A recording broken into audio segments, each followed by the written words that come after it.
To round out this morning's keynotes, please join me in welcoming Stu Landesberg, the co-founder and CEO of Grove Collaborative. Stu is being interviewed by Bloomberg's consumer reporter, Gerald Porter Jr.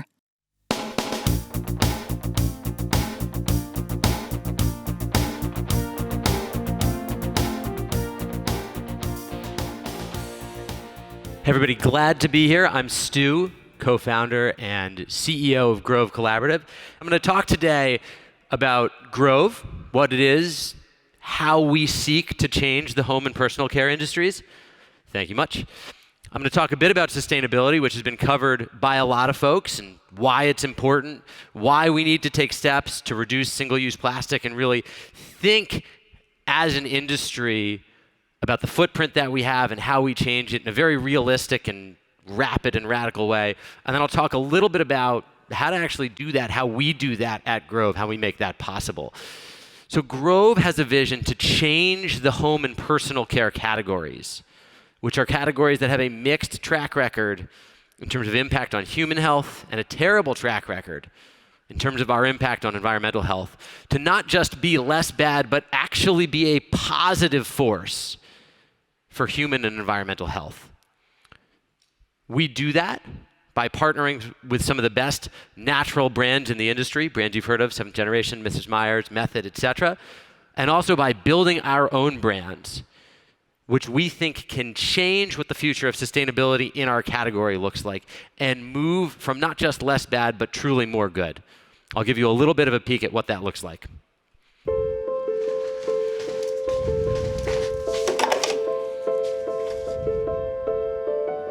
Did you know that only 9% of plastic is recycled, no matter how much we put in our recycling bin?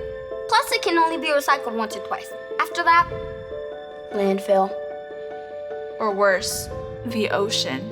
So why do we use it? Good question.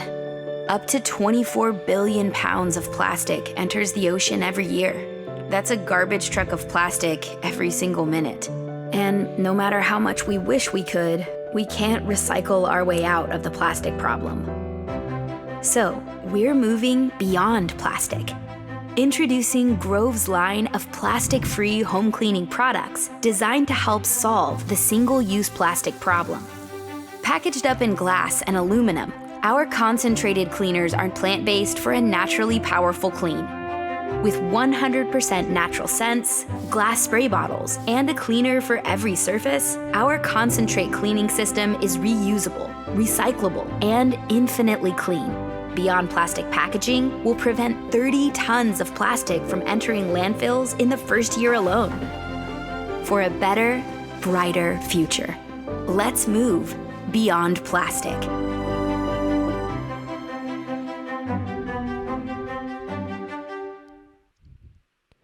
So you can see there one example of the ability to take a business model, transform it to over-deliver for the consumer in terms of efficacy, quality, and yes, sustainability. And we do that across the categories that you see on this page and in a bunch of others: hand soap, dish soap, laundry detergent, products that we all use every single day, with the goal of making each of these categories not just less bad, but truly more good. And I think you all have probably seen charts like this, but the industry is moving here. Natural products today have small market share, but most of the people who buy into that category just started. We've been talking about natural products for a long time, but the momentum is truly building right now. And plastic is the number one issue among all of them. It's incredible. 84% of Americans believe we need to take action on single-use plastic. It is challenging to get 84% of Americans to agree that the sky is blue. This is an incredible issue for both how important and how easy to recognize it is. And if you look at the size of the problem, it's also massive. Almost 1 trillion pounds of plastic created every year. Almost 40% of that is packaging. In our industry, right? Like, we are major contributors here. And we cannot, as much as I wish we could, we cannot recycle our way out of this problem. And Grove, we're not perfect, but we are a step change in the amount of plastic that our product brings out to the industry, less than 10% of industry average, and we have aspirations to take this number all the way down to 0. And as we've innovated, we've developed the #1 market position in zero plastic. We have millions of customers who buy millions of zero plastic product from us. By 2025, just a few years down the road, we will be 100% plastic free. And the way we drive this transition, because it's hard to move in categories where the products we all buy are version 200, version 250 or whatever it is of a product that's been evolved and iterated and perfected over time. It's hard to make those transitions to new products and new business models. Grove is a direct-to-consumer business first. And because we grew up online, we're able to speak directly with our consumers, and we're able to launch iterations extraordinarily quickly of our product. The ability to launch in digital and learn allows us to have a 90-day as opposed to a 2 or 3 year cycle for improving product. It allows us to take risks. It allows us to launch products that fail at low cost and to create a culture where the biggest the worst failure mode is not trying because the cost of failure is low and the urgency to change the future is high. And I believe deeply that we can change the future by driving innovation, right? And every single thing we launch is not going to work, but we're able to bring new products to market and see it succeed. We created the category in zero waste hard surface cleaners, have over 5 million American homes that have the sort of glass spray bottles you see behind me here on the table. And I'll admit, the first version of this didn't have the silicone sleeve. Like maybe once or twice it slid off the table and or slid off a counter and broke in a consumer's home. But our ability to fail fast and learn has allowed us to now build a product that we're able to scale and that consumers love across tens of millions of families in the US. We brought the same spirit to the laundry category, where we launched the zero waste laundry sheets product. And as many of you know, efficacy is so important in this category. Right? How do you bring sustainability and never compromise on efficacy?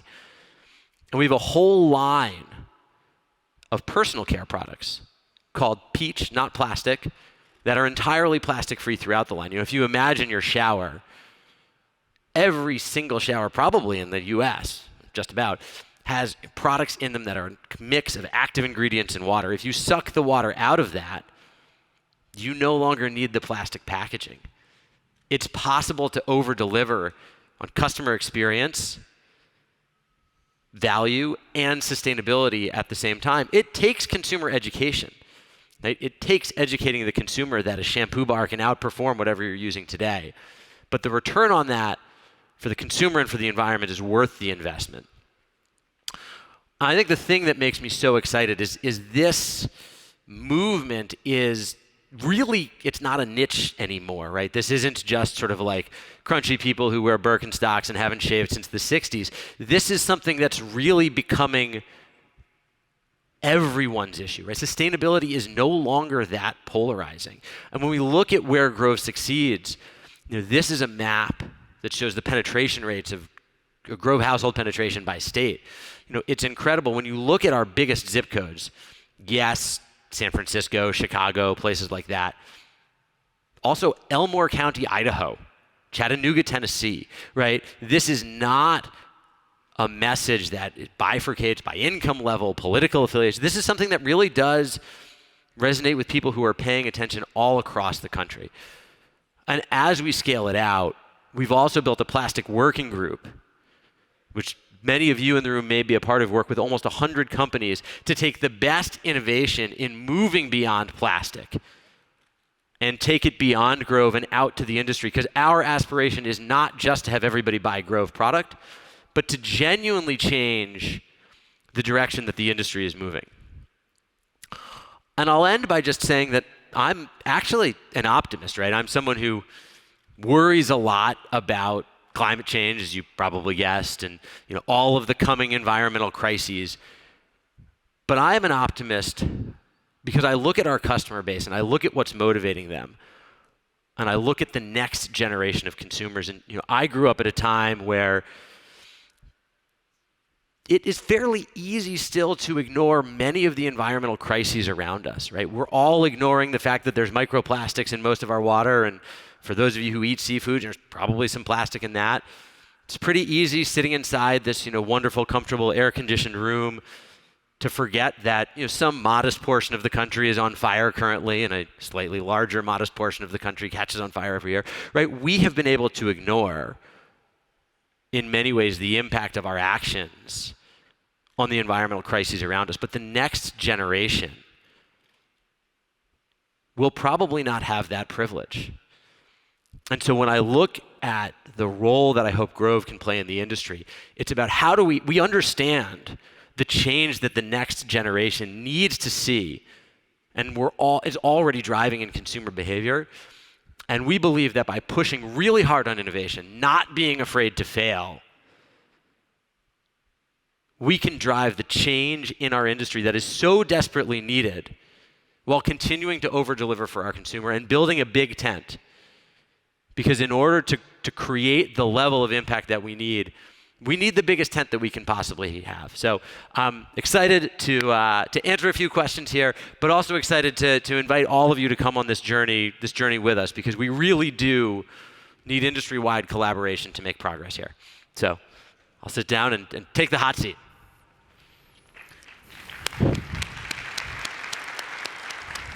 Great presentation, Stu, and thanks to everyone for joining us. So one thing I wanted to start with right off the bat is this notion that a majority of consumers bought their first natural product less than 2 years ago. Considering just how that timing intersects with the onset of the pandemic and this cleaning craze that took off shortly thereafter, can you tell us a little bit about how these products are having staying power with the consumer in the time since then? Sure. So for those of you who've been in the industry for a long time, natural products have long had a reputation, which in many cases they sort of deserved, for costing more and working less.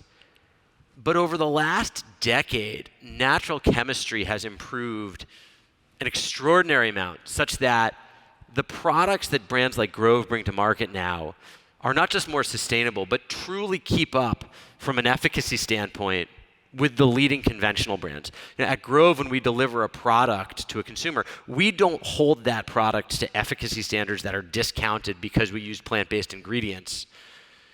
We hold ourselves to an efficacy standard that meets or exceeds the market-leading conventional brands. And I think to your point, right, driving trial is good, but it almost doesn't matter if consumers don't stay. And so I think the big sea change that will drive not just trial, but adoption in natural products, and that really is different than 5 years ago, is that the product, it genuinely works. And you can build a product that genuinely works, over-delivers from a sustainability standpoint, and price it in a way that's approachable to the average American family. And I think that combination of efficacy, consumer centricity, and price mixed with sustainability will drive a sea change in the way that we see adoption rates in the industry move.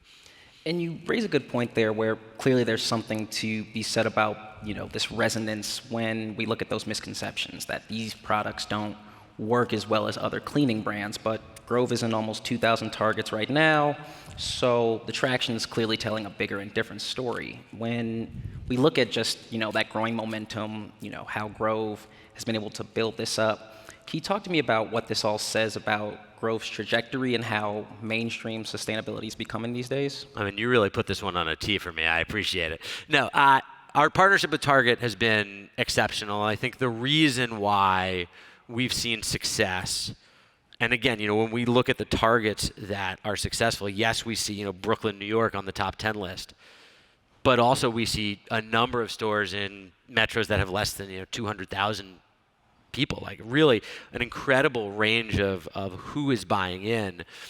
But I think it's because we're able to tell a very simple story. And every one of us understands that using forever garbage to solve a temporary need is bad, right? The plastic recycling thing was created to make us feel good, or feel okay about using a piece of garbage that lasts almost forever, right, to solve a very temporary need. And I think we all understand that. And for many of us, probably our children have asked us about it, right? it's very simple. And so I think what's been powerful in building the big tent that I talked about earlier is coming out with a message that is concrete, not polarizing, and looking at the data to understand how do you take a message that is authentic from a sustainability perspective and extremely successful from a commercial perspective, to know where that intersection of, yes, the deep sustainability stuff, but also what really matters to our consumer as he or she or they is picking it up off the shelf. And so I think that intersection and the sort of the magic spot in the middle of the Venn diagram between authentic sustainability and commercially successful sort of customer messaging and education is growing. And that sort of intersection is really where so much of the magic in increased adoption in our category is happening. Yeah, and so when we talk about, that increased adoption, the sea changed, it's clearly not like that happened overnight, right? You've been building this brand up for some time, and with that, it's, working with consumers, authentically. So I want to give this audience a sense of how Grove is communicating with consumers to not just, make the sustainable ethos clear, but, messaging in a way where they get to understand, that these products walk their talk, In other words, how hard is it, if at all, to get consumers on board with this movement that Grove is leading? Yeah, I mean, we're lucky that you flick on the news, you can hear stories about climate change, but also about plastic waste. And I think consumers are being educated not just by Grove. But one of the things that's really valuable about being an omni-channel brand is we have the ability to tell story at scale in a digital medium where the complexity of story that's possible in video really can come to life. And so for us, because the majority of consumers, we reach billions of consumers a year through digital messaging, we're able to really deliver and over-deliver on stories that are, a little bit nuanced, but really important. And then we do see consumer understanding of that resonating and driving sales in-store as well as online.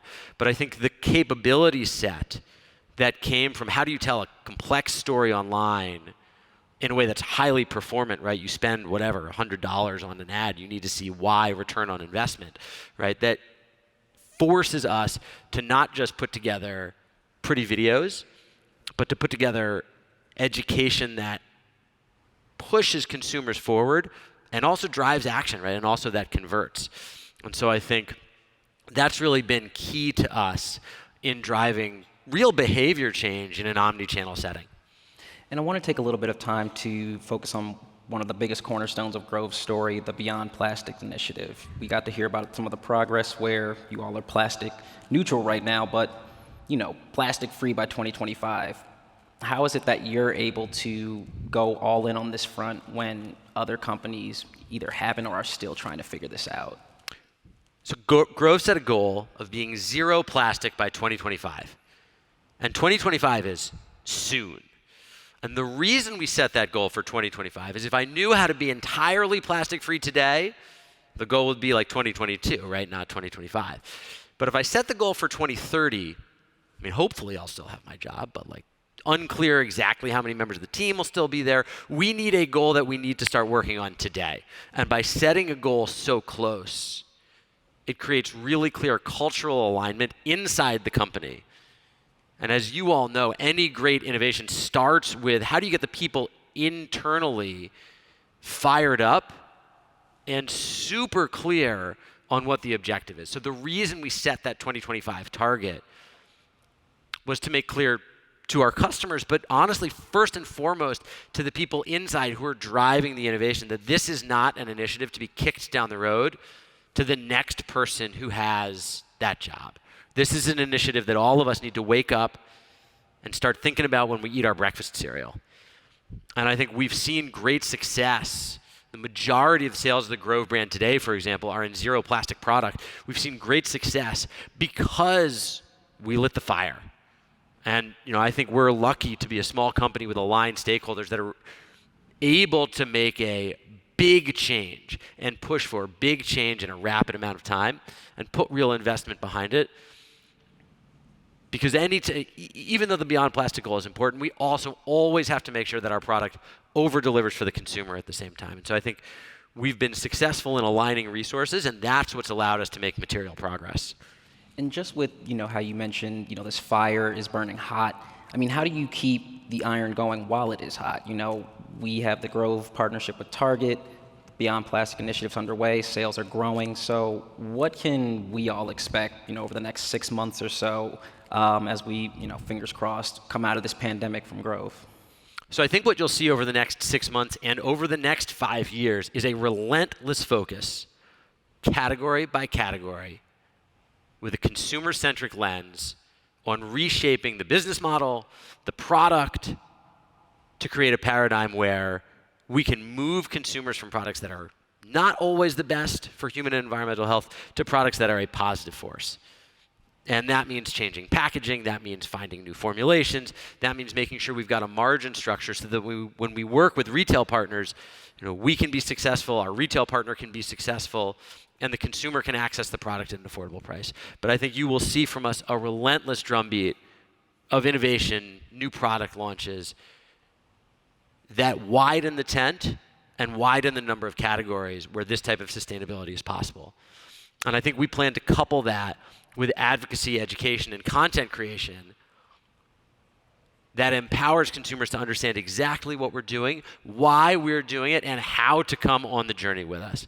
But really, our long-term North Star is clear, that we want to transform this category, and that is where our innovation efforts will come, and that is where our big announcements will be. We'll continue to scale, continue to grow, tailwinds of e-commerce, sustainability. But I think where the fire really burns is how do we be a lighthouse and a market leader in driving the transition that I think, if we look with a long enough lens, it's manifest destiny. Absolutely. I'm very excited to see where this journey goes.